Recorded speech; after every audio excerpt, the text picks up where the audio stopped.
And I think part of the fear that comes from those who are either skeptical or against the conversations, whatever the range of views are, I think comes from a place of massive distrust at the moment for centralized entities, institutions, governments. Yes. Fear that this is used, weaponized for tax policy. Oh, yes. That their friends in government or close to government will benefit, that Nancy Pelosi will know exactly which companies that should be financed on the green side and will successfully invest in them.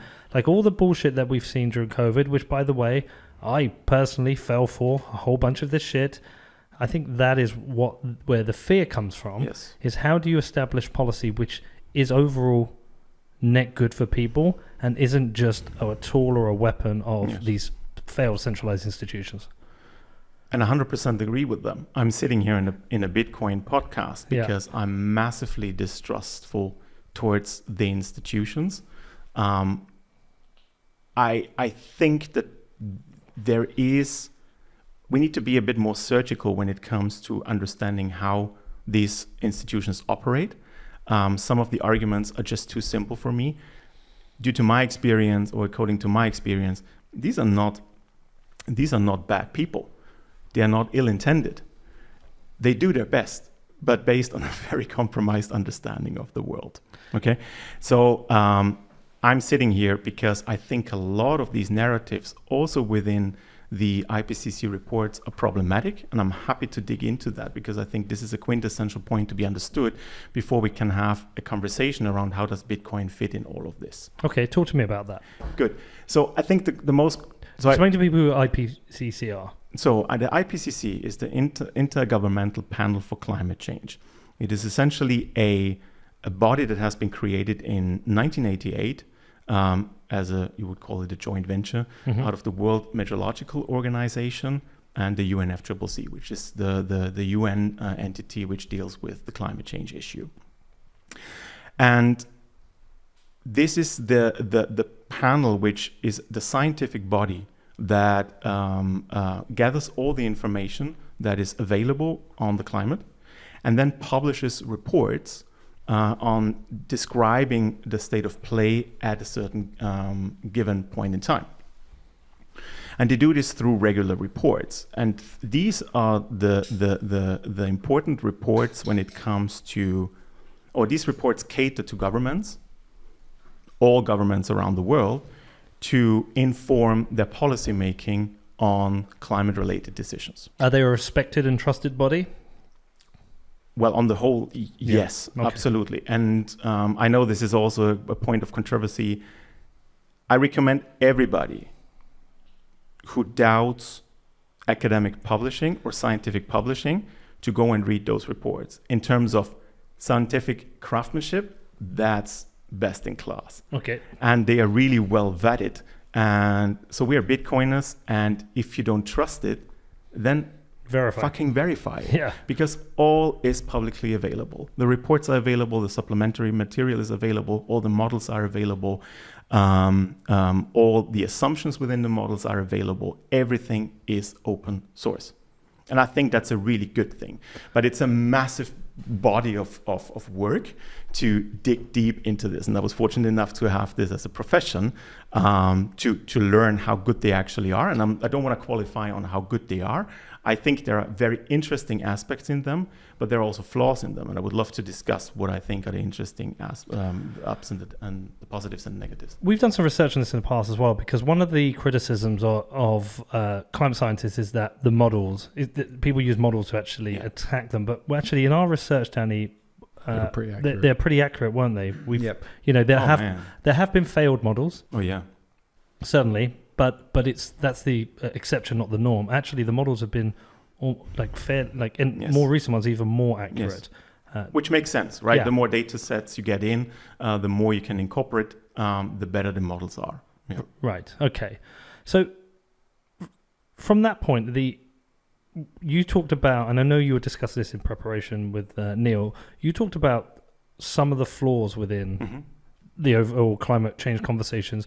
I mean, I'm starting to recognize them, but where would you say is we're having like a lot of difficulty? Like, all I want is to make progress.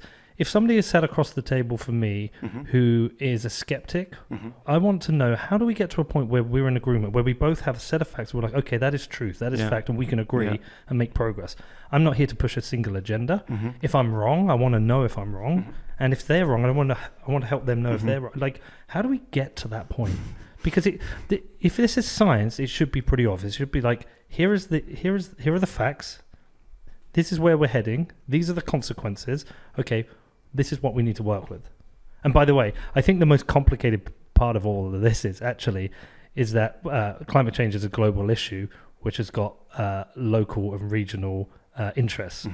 I think there's certain companies who have a massive interest in helping people believe this isn't an issue, because their entire business model, which is worth billions of profit every year, completely crash.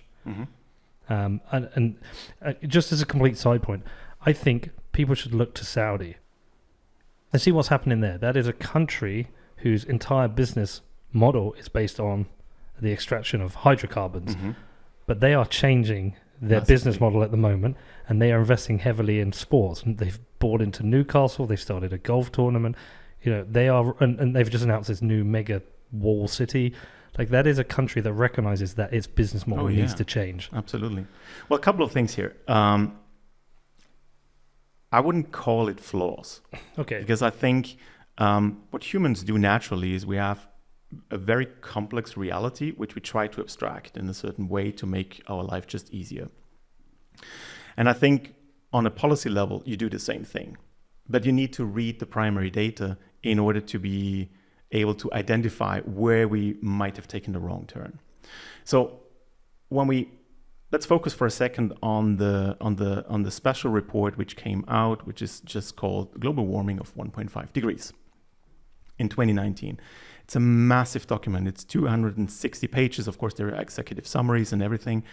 But what is really interesting is the fact that it represents a synthesis of all the different models that have been used in the past to model climate change, but also to describe mitigation pathways. Okay, so let's put that to the side for a second. I think it's really important that we talk about those when it comes to Bitcoin.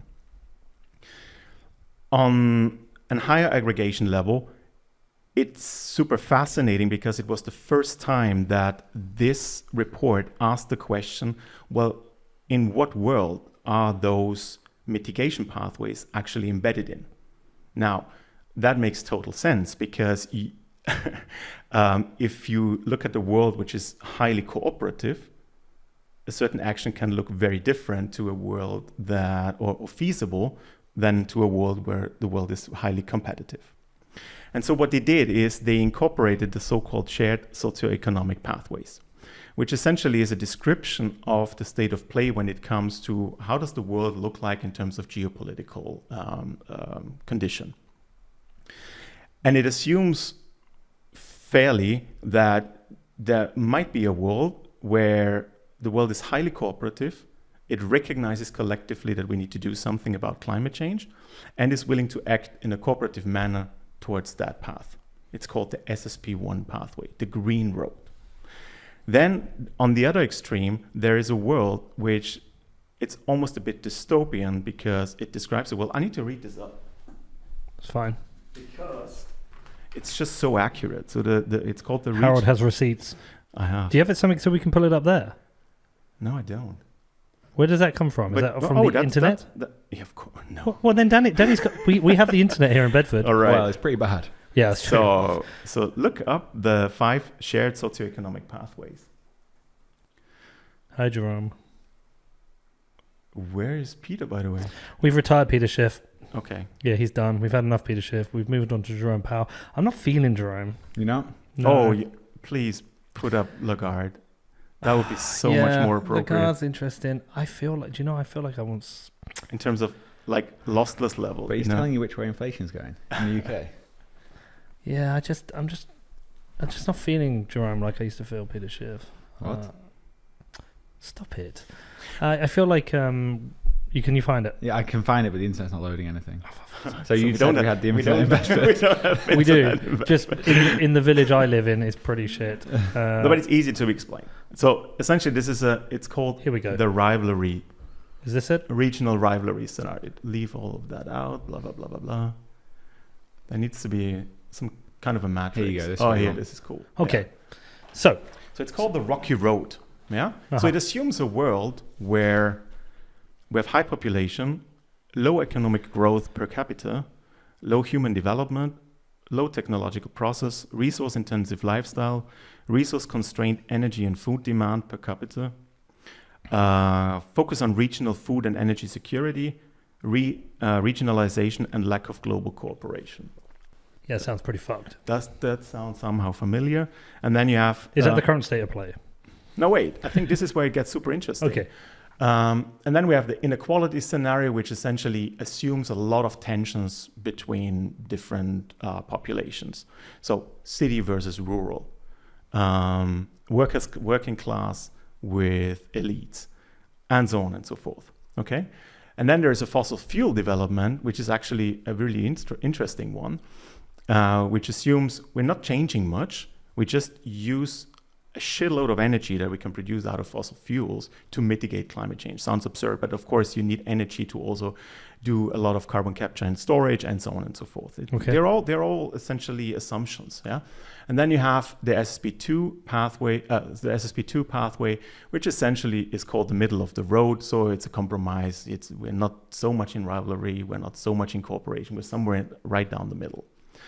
And the funny thing is, what the IPCC scientists then did, they ran the 22 integrated assessment models, which are all open source. You can check them, you can verify them, and ran them under the different socioeconomic pathways, and said, okay, can we find a way of how we can reach 1.5 or 2 degree global warming until 2100 under those boundary conditions, societal boundary conditions. And here is where I think something very, very problematic happened, because the IPCC said, rightfully as scientists, cool, SSP1, clearly we can do it. SSP2, we can do it. There's even a 2 degree pathway in SSP5, but there's no 1.5 degree scenario in SSP3 and in SSP4. Right. And so let's read SSP3. A resurgent nationalism, concerns over the competitiveness and security of regional conflict, push boundaries to increase focus on domestic or at most regional issues, policies. Basically feels like where we are right now. Well, I think it's even worse. I think if SSP3 and SSP4 would have an ugly child, this is where we are in. Inequality, highly unequal investments in human capital combined with increases in disparities in economic opportunity and political power lead to an increase in inequalities and stratification, both across and within countries. Yes. I mean, it feels like we are that ugly child. And so this... But it feels like we've become that ugly child over the last 5 to 10 years. Yes. Like absolutely. This is a recent issue, absolutely, which you can see with the conflict in Ukraine, Russia, and the culture wars.